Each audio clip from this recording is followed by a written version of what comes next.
Hi and welcome to Drummers Review. I'm Nolly and in today's video we're going to be reviewing a Jalapeno 20th anniversary shell pack.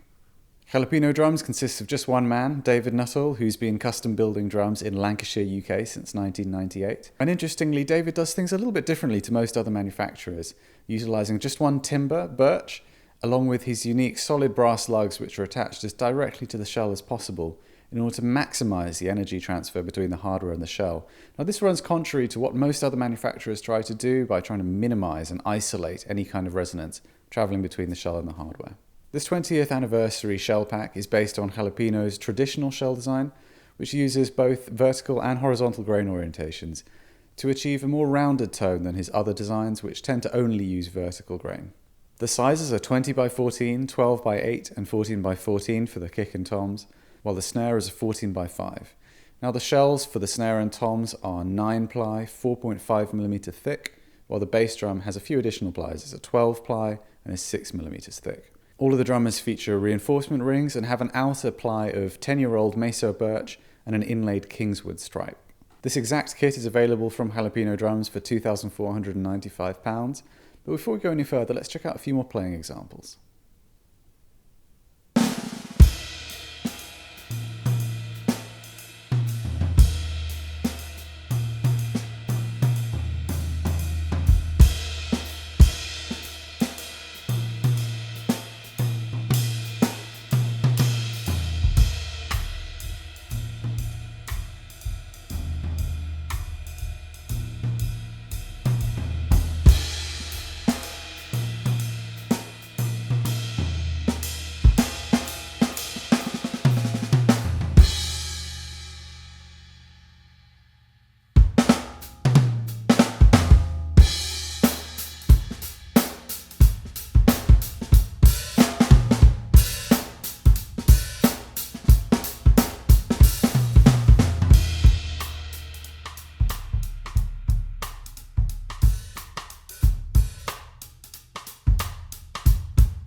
Now I have to admit I was dubious when we started taking this kit out of its cases.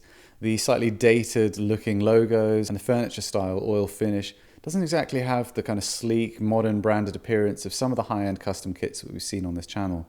But once we started setting them up, I found myself getting more and more interested.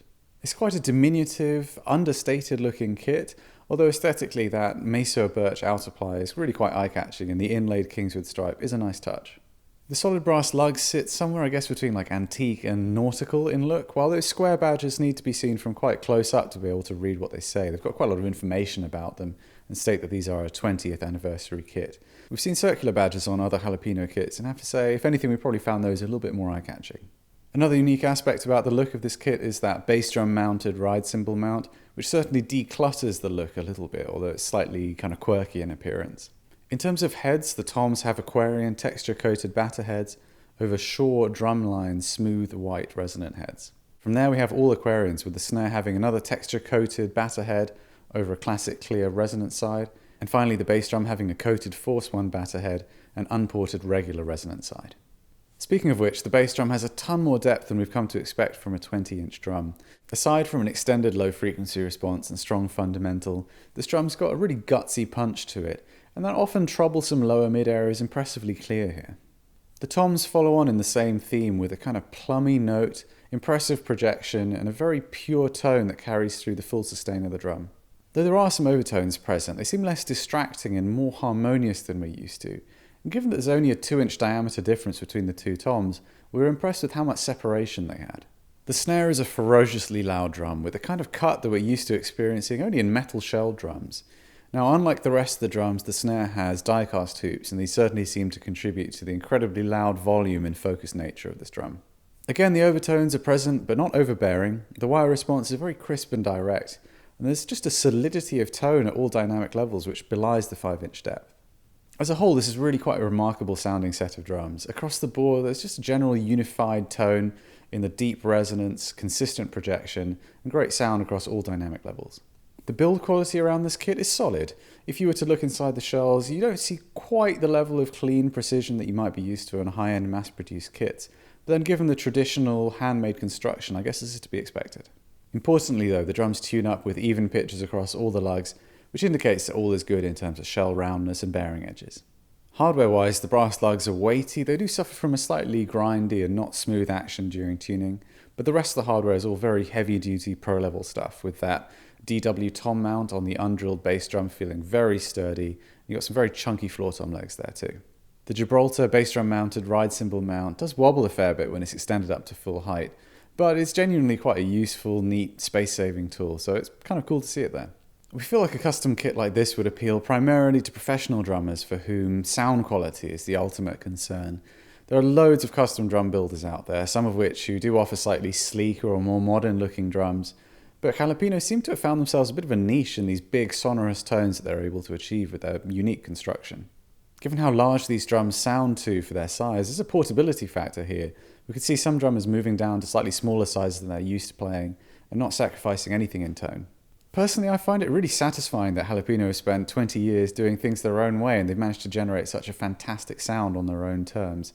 It's also a lesson in the fact that you can't judge a kit's sound based just on its specs, or especially just by seeing that it's made from a particular wood, where the conventional logic can be turned completely on its head based just on the construction techniques and the hardware used. Finally, £2,500 is a little bit less than what we'd expect to pay for a custom-built, hand-built drum kit of this fairly high spec, so as far as we're concerned, this does offer good value for money. What do you think though? Leave us a comment with your thoughts. Don't forget to click on subscribe if you'd like to be notified of future content, and we'll see you next time at Drums Review.